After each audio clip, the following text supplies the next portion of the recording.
that either had to be fake news or just simply a way to sell advertising space, because really it should have been the child protection agencies who were on trial, not the Groves.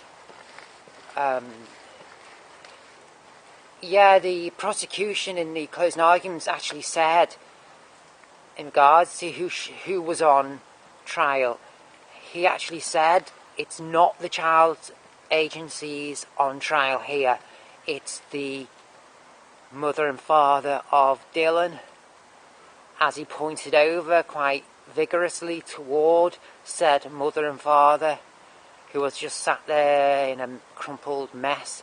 And to be honest with you, I have sympathy for the pair of them, because as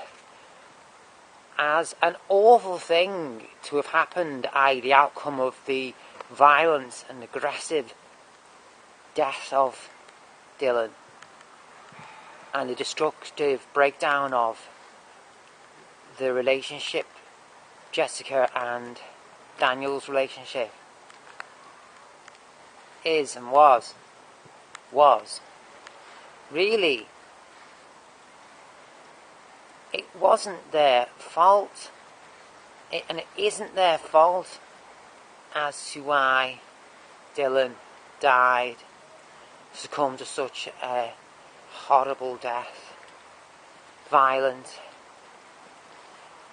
awful, premature death. It really wasn't their fault.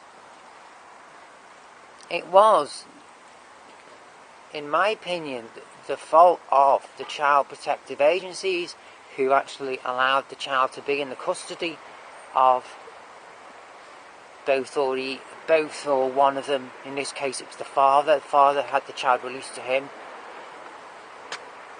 If anyone out there knows anyone out there who have been in a long-standing relationship, whether it be two men, two women, man and woman, anyone out there who has been in a long-term relationship will know that ultimately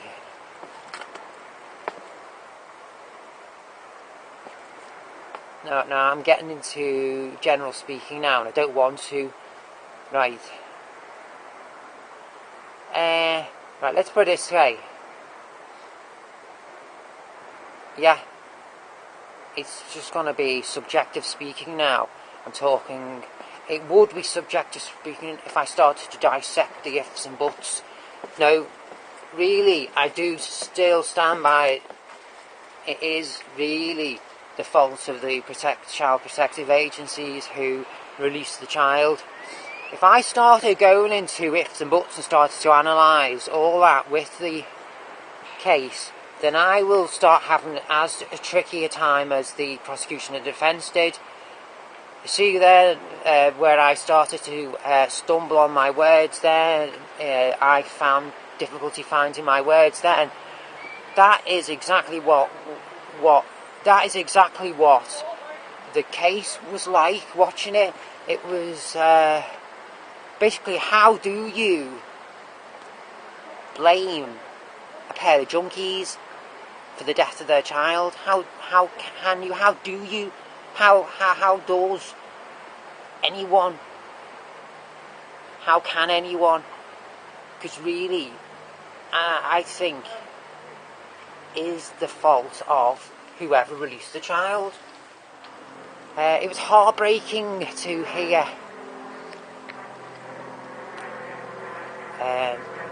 Daniel Jr. He said, Daniel, is the father named Daniel? Daniel Sr. and Daniel Jr. It was heartbreaking to hear the son, the son, the 14-year-old son on the stand. It was heartbreaking, and I didn't need to see him. I would say I was disappointed not to see him. I will say that. Very disappointing. It was disappointing to find that he objected to the camera being on him. It was disappointing. But then when he started to talk, I saw the judge, as the judge swore him in, I could see the judge reciprocate a little friendly smile. So basically, I didn't need to see him see the child take the stand. I didn't actually need to physically see him, because I got all I needed from that. I could tell by that he was going to be a very nice, very untouched, very genuine type of lad. So I didn't really need to see him. And then when he started talking, and that was enough for me. It was, his dialogue was enough for me. It was, it was great. It was really touching to hear him talk. That's when we got genuine emotions from the pair of them, from the parents. I gathered from watching it, it was very fakey between the parents. I could tell she was writing down on the pad, should I cry now? Or, and she was writing down, should you cry at this bit? And I could tell that was going on. And it was quite a carry on, So I am torn between whether or not this was actually fake news or not. Hang on, I'm being spied. Hang on.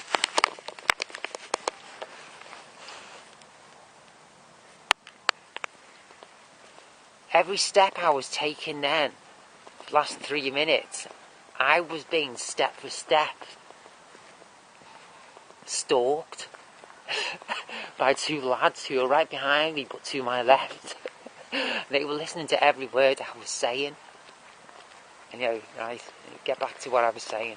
Okay.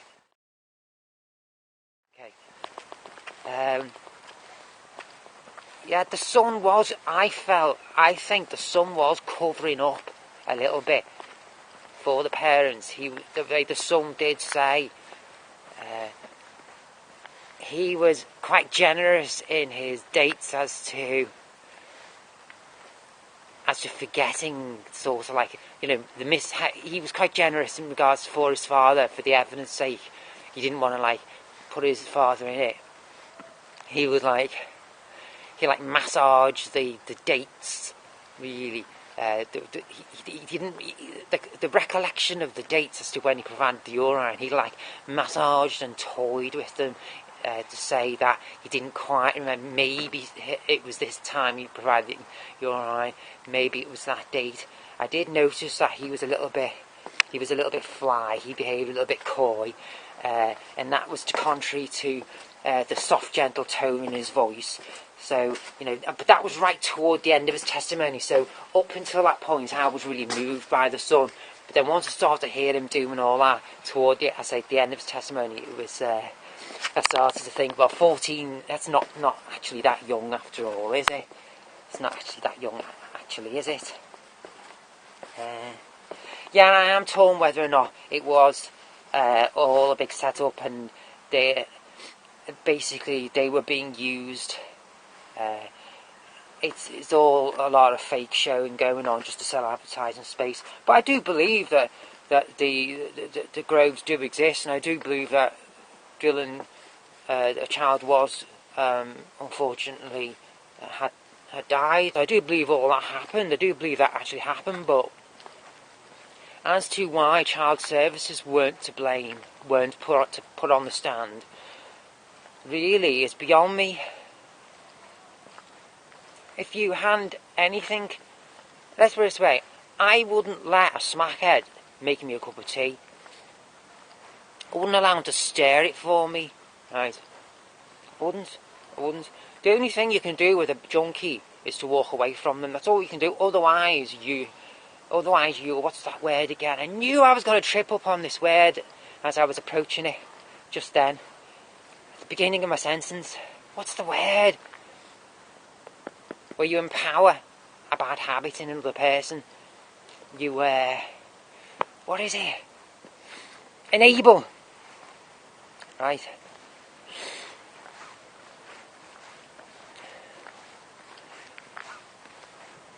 If you position any smackhead, he or she will fail. End of. You can't start ifing and butting around, otherwise you'll have just a hard job as they did in the court then, the prosecution, both the prosecution and the defence had, trying to distinguish, really, trying to put guilt on, trying to distinguish blame, put guilt on, and trying to make it all dramatic and sensational. It's difficult because a pair of junkies, as I say, I wouldn't allow one of them to even stir my cup of tea. Once a person starts using anything addictive and it costs money, the only thing you can do is walk away from them. It's the only thing you do. Otherwise, you are only enabling. Like the way the father was jointly to blame if, in fact, he didn't physically cause any injuries. That's why the father was jointly accused on sentencing, because, yes, complicitly accused, before he allowed the mother in the house for it to actually occur. Complacency, enabling, it's all the same thing.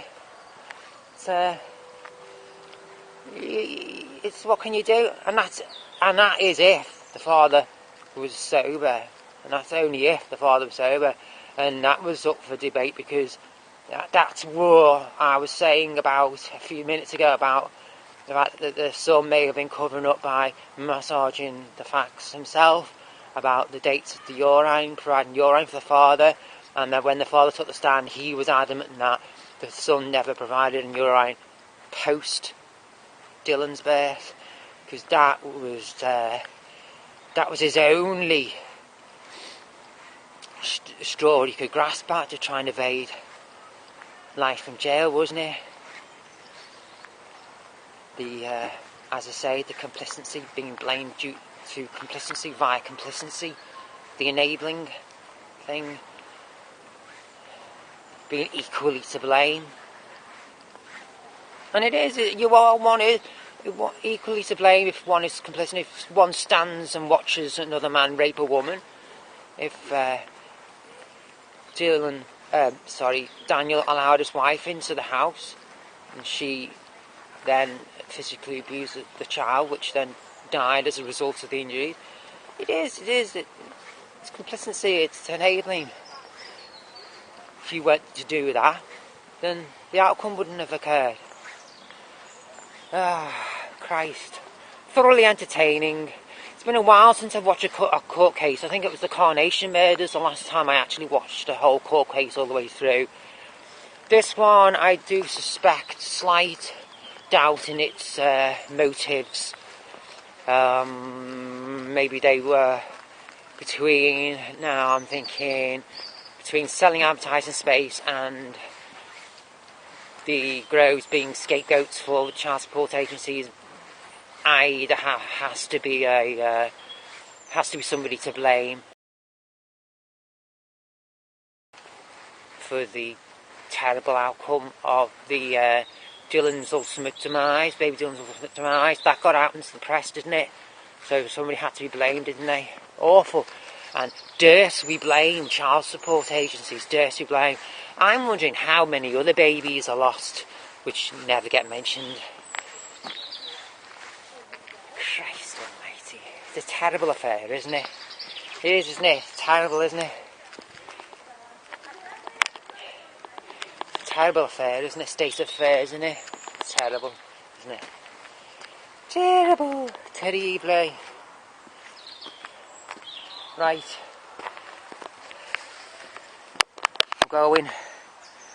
I'm going now to the shop to get me some bananas from the Mersey. Au revoir.